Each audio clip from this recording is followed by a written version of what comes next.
Hello friends, നമ്മൾ ഈ വണ്ടിയിൽ പറിച്ചെടുക്കുന്നത് കണ്ടില്ലേ? അത് കണ്ടത് വിചാരിക്കുമ്പോൾ സ്റ്റിക്കറാണെന്ന്. സ്റ്റിക്കർ ചെയ്തതല്ല, അത് ഇതിനു മുമ്പ് ചെയ്ത പെയിൻ്റാണ് നമ്മൾ പറിച്ചെടുക്കുന്നത്. ഇത് പെയിൻറ്റിങ് ചെയ്യുമ്പോൾ പറ്റിയ ചെറിയൊരു അബദ്ധത്തിൻ്റെ പേരിൽ വന്ന പ്രശ്നങ്ങളാണ്. പക്ഷേ ബോഡി ഫില്ലർ കാര്യങ്ങൾ, ബോഡി വർക്ക് കാര്യങ്ങളൊക്കെ ഓക്കെയാണ്. അതിലൊന്നും വലിയ പ്രശ്നങ്ങളോ കാര്യങ്ങളോ ഒന്നുമില്ല.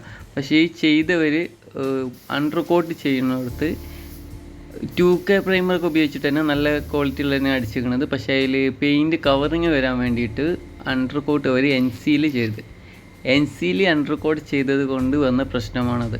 നമ്മൾ 2K ഉപയോഗിക്കുമ്പോൾ എല്ലാം 2K തന്നെ ഉപയോഗിക്കണം. ബേസാണ് അവന് മെയിനായിട്ട് യൂസ് ചെയ്യുക. ബേസ് അടിക്കുമ്പോൾ എല്ലാം ബേസ് തന്നെ ആയിരിക്കണം, എന്നാലേ നമുക്ക് അതിന് ഫൈനൽ ലുക്കും ക്വാളിറ്റിയും ലൈഫും കിട്ടുള്ളൂ.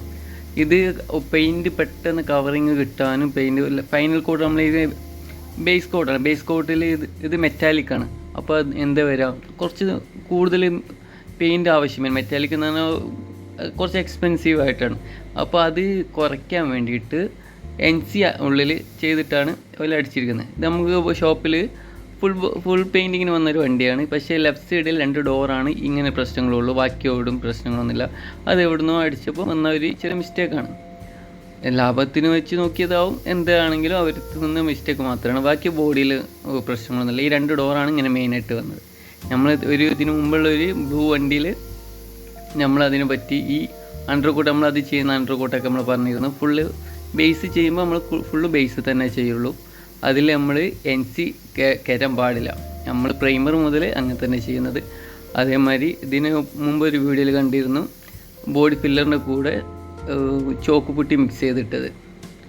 അപ്പം അങ്ങനെയൊക്കെ വരുമ്പോൾ പല പ്രശ്നങ്ങളൊക്കെ വരും. അതൊക്കെ ശ്രദ്ധിച്ച് നമ്മൾ ചെയ്ത് കഴിഞ്ഞാൽ നമ്മുടെ വണ്ടി നല്ല ക്വാളിറ്റി തന്നെ, നമ്മളെ വൃത്തി തന്നെ നമുക്ക് പെർഫെക്റ്റായിട്ട് കൊണ്ടു നടക്കാം.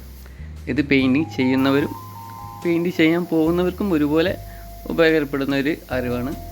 നമ്മൾ ഏറ്റവും കെയർ ചെയ്തിട്ട് ഏറ്റവും നന്നായിട്ട് തന്നെ ചെയ്താൽ നമുക്ക് ഈ വണ്ടി ഫുൾ പെയിൻറ്റിങ് തന്നെ നല്ല വൃത്തി തന്നെ നമുക്ക് ചെയ്ത് കൊടുക്കാൻ കഴിഞ്ഞിട്ടുണ്ട്. നമുക്ക് ഗ്യാരൻറ്റിയും കൊടുക്കാം. ഇതിൽ നമ്മൾ അടിച്ചിരിക്കുന്നത് ഡൊക്സോണിൻ്റെ പെയിൻറ്റുണ്ട്, പിന്നെ ജാമ്പിൻ. ഈ 2 ക്ലിയറാണ് നമ്മൾ യൂസ് ചെയ്തിരിക്കുന്നത്. പെയിൻറ്റ് നല്ല ഇതിൻ്റെ ബോഡിയിലുള്ള ക്വാളിറ്റിയുള്ള പെയിൻറ്റ് തന്നെ, മെറ്റാലിക് തന്നെയാണ് നമ്മൾ യൂസ് ചെയ്തിരിക്കുന്നത്. ബേസാണ് ക്ലിയറും അതുപോലെ തന്നെ നല്ല ക്വാളിറ്റിയുള്ള തന്നെ. നമ്മൾ 3 കോട്ട് ക്ലിയർ ചെയ്യുന്നുണ്ട്.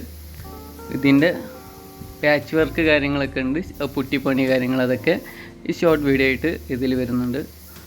നമ്മളിതിൻ്റെ സ്റ്റാർട്ടിങ് ലുക്ക് എന്താണെന്നൊക്കെ നമ്മൾ ഷോർട്ട് വീഡിയോയിൽ കാണിക്കുന്നതാണ്. കണ്ടില്ല, നമ്മൾ എല്ലാ ഏരിയയും ഒരുപോലെ നമ്മൾ എന്ത് പെയിൻറ്റാണ് ചെയ്യുന്നത് അത് കറക്റ്റായിട്ട് തന്നെ എല്ലാ ഭാഗത്തും എത്തിക്കാം. അതാണ് ഇതിൽ മെയിനായിട്ട്. നമ്മളിതിൽ പെയിൻറ്റിൽ ക്ലിയറിൽ അങ്ങനത്തെ കാര്യങ്ങളിലൊക്കെ നമ്മൾ കുറച്ച് അഡ്ജസ്റ്റ്മെൻറ്റ് ചെയ്യുമ്പോൾ നമുക്ക് പല പ്രശ്നങ്ങളും വരും. അതുമാത്രമല്ല, അങ്ങനെ ഫുൾ വണ്ടി പെയിൻറ്റ് ചെയ്യുമ്പം നല്ല രീതിയിൽ മാസ്ക് ചെയ്യണം.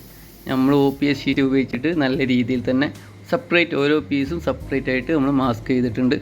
ഇതാണ് നമ്മൾ അടിച്ച ക്ലിയർ, ഡുക്സോണിൻ്റെ ക്ലിയർ. ഇത് നല്ല ക്ലിയർ കിട്ടും.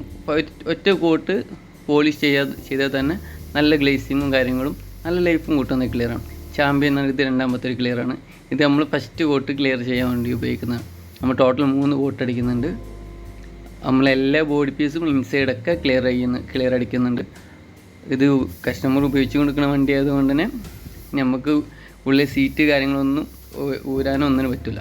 Okay, thank you.